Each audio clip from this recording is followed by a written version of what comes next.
Amahoro y'Imana nakomeza bane namwe nshuti bakunzi ba Moto TV, twishimiye kuba twongeye kubasanga kuri izi mikro.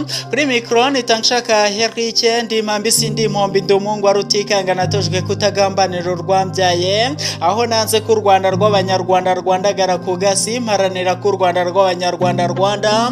Nicyo gituma umbonye wese angeranya na Ruganzu akagira ati ganza amuhungu wacu. Turi kuwa 26 Kanama umwaka wa 2025. Uyu ni umunsi wa 238 mu minsi igize umwaka, hasigaye iminsi 127 ngo uyu mwaka ugere ku musozo. Uyu munsi Namibia irizihiza umunsi w'intwari kuri iyi tariki uku kwezi rwose. Muri Namibia baba baserebura umunsi mukuru w'intwari. Tugiye kurebera hamwe bimwe mu byaranze iyi tariki mu mateka. Niba ubyibuka neza uribuka ko kuri iyi tariki uku kwezi muri 2015 umujyi wa Kigali watangaje ko agace kazwi nka Car Free Zone kagizwe akahariwe abanyamaguru gusa. Kuri iyi tariki kandi uku kwezi muri 2021 Perezida Kagame yitabiriye inama ihuza ibihugu 20 bikize kurusha ibindi ku isi ku butumire bwa Chancelier w'Ubudage Angela Merkel.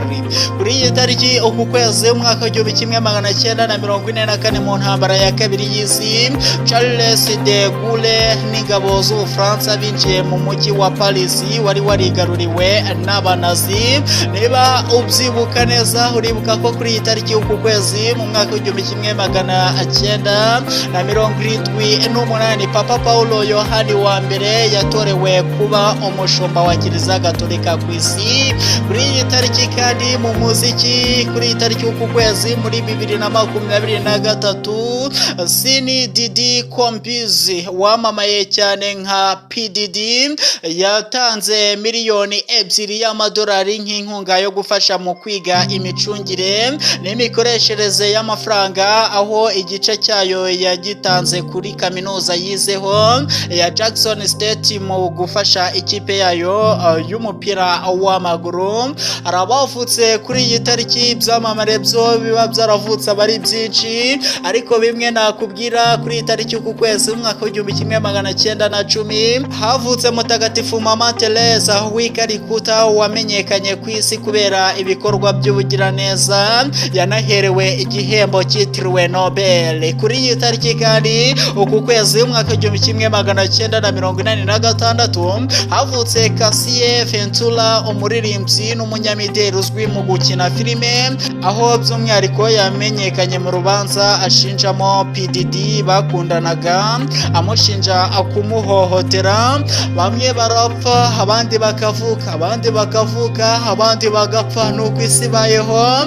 Kuri iyi tariki uku kwezi muri 2017 Tobe Hooper wari uzwi mu kuyobora filime yitabye Imana ari muri 2017. Kuri iyi tariki kandi uku kwezi muri 2024 n'ejo bundi abanyumva mwese mwari muriho mwari mwaravutse uwitwa Sidi Eudi umunyamerika wari uzwi mu gukina filime no mu mikino njyarugamba, nawe yitabye Imana kuri iyi tariki uku kwezi nyine muri 2024. Abavutse tubifurize gukura mu jajuru, hanyuma abapfuye namwe tubifurize iruhuko ridashira. Na twese mugire iruhuko ridashira, kandi mwe mwakoze kutwumva, mwe muri kutwumva muri guhumeka uw'abazima, byaba bitangaje utari wakanda kuri subscribe, like, share ndetse ukajya no muri comment ugatanga igitekerezo cyawe. Ni ingenzi cyane ibyo byose tugusabye. Wowe icyo usabwa